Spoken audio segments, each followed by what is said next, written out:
Lydia Hu, Brian Brenberg, and with us for the entire hour, Michael Lee Strategy founder, Michael Lee himself. Welcome. Thank you. All right, while the data beats expectations, President Trump's tariff gamble is paying off in cold, hard cash.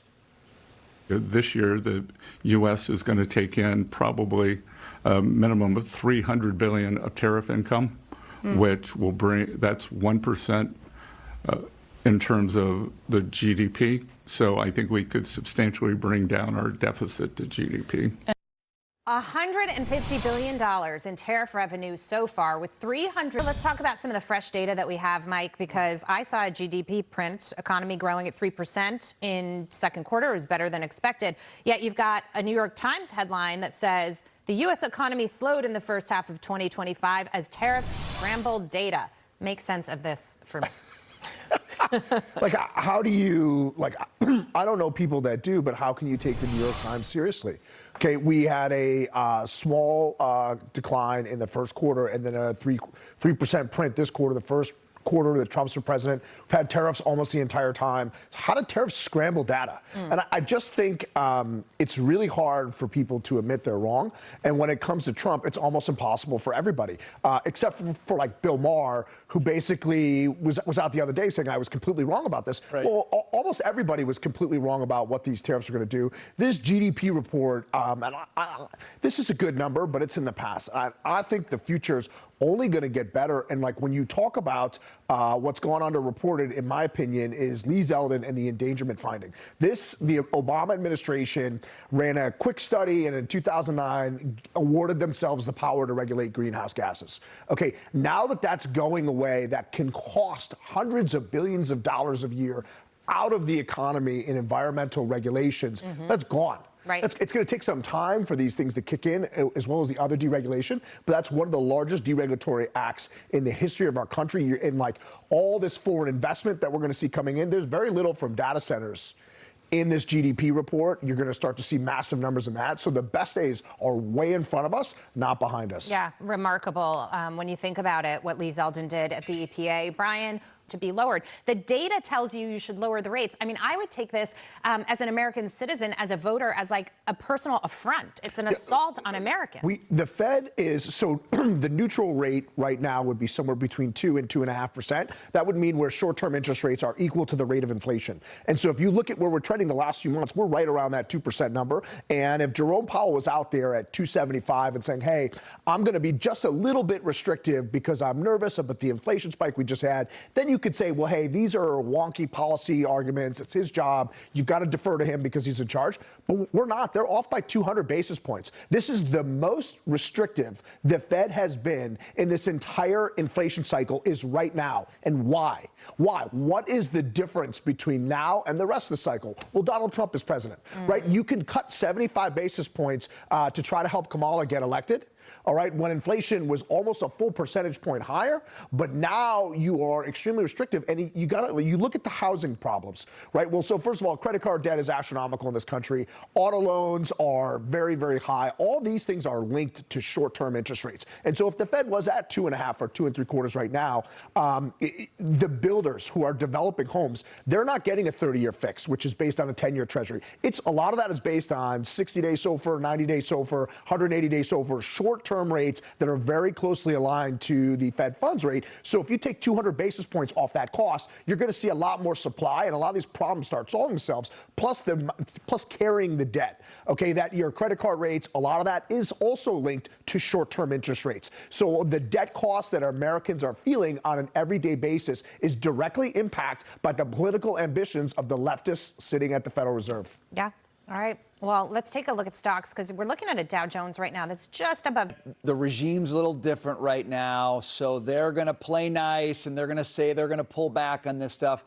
But all the same people who gave us the ESG and woke reality. But they were just looking for government payover. They were, but those people are still there. Yeah. So are the winds going to change and they're going to change? Are we getting a permanent move away from corporate America playing government and playing morality with So a few things here. So that, you know what ESG actually stands for? energy shortage guaranteed, right? and so Good. That's a good all these CEOs and all these companies live by an unbelievable amount of groupthink. I mean, they might as well be 13-year-old girls, right? So with that, you had a lot of movement towards this. And if these guys, first thing they want to do is make money and raise money. And so they'll put it there. I think Larry Fink in particular has been on a bit of a crusade and forcing this down people's throats. But unfortunately for you, David, you need lawyers, because I do not know how putting these ESG screens on top of pension money, which is governed by the ERISA law, how you can get away with it.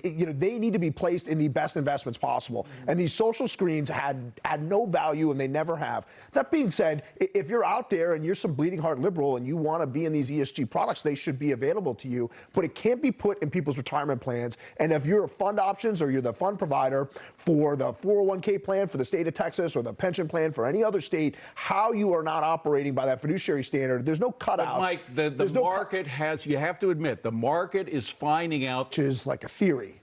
It is literally like not worth the paper that it's printed on, right? It's just out there, but we've come to accept it that it now trades at $120,000 roughly a Bitcoin, right? This was an agreement, and there's a great deal of technology behind it, okay? And then outside of Bitcoin, every single other cryptocurrency is essentially a different type of tech stock, right? You're buying into some different form of technology, and Bitcoin may become our digital gold, right? And in one way, and I kind of think it is. And if you have enough buy-in from people and institutions that believe this is worth something, then that's all you need, right? Like, what's to say gold is actually worth something, right? It's like, well, they decided thousands of years ago that this was a precious metal, we're going to use this. So the same thing is happening with Bitcoin, it's just much younger. I think this regulatory framework that they're ushering in is phenomenal. And look, in Trump's first term, he was anti-Bitcoin, and he said it best. It's like, this is a threat to the US dollar. And it is. And then what happened was the 4 years he wasn't president, they destroyed the value of our currency, and Trump did a complete 180 on it, and now we're all in on it. And if cryptocurrency is going to exist, why not have the U.S. be the leader of it? Why not have us be at the forefront of everything? Absolutely. If it's going to get, I want to get Lydia in quick though, because I find this to be so intriguing that they are kind of highlighting their independence from us. And if that's the case, it just brings me back to this meeting that President Trump had with NVIDIA chip maker Jensen Huang, and how we're now sending them China the H20 chips. Should we be rethinking that decision if Shanghai's got it covered? So those chips that they're getting will be 2 and 3 generations behind the AI companies will be getting here. And so they're easier for NVIDIA to produce, and it's why hold back our companies over here from making money, and that's kind of what moved forward with that. But it's just like they say, well, here's a conference, and we're going to showcase all this technology without any American tech. I don't believe you, right? But that being said, they're not going to catch us with AI, but they do have one huge advantage, and that's their energy grid. Yeah. Right? And so everybody's electricity prices are going up across the country because we have, tying it back to earlier, we have invested in so much ESG, the neglect to our traditional fossil fuel energy grid has put us at a massive disadvantage. Even the great red state of Florida, where I live, there's all these sorts of nonsense green agendas. Texas, like the reddest of red states, they had blackouts a few years ago because of all the green initiatives in their energy grid. In China, they don't have that. They'll just fire up a coal-fired plant tomorrow. That's right. They're cooking with coal, too. It's incredible. And so they're not going to catch us, but it's essential that the U.S. get its act together with its energy grid. And then I have no problem sending them our old stuff. So it's like, we're on an iPhone 15 or 16 now. They can have my iPhone 12, if that correlation makes sense. Another thing to think about when we talk about AI, it's energy, but it's also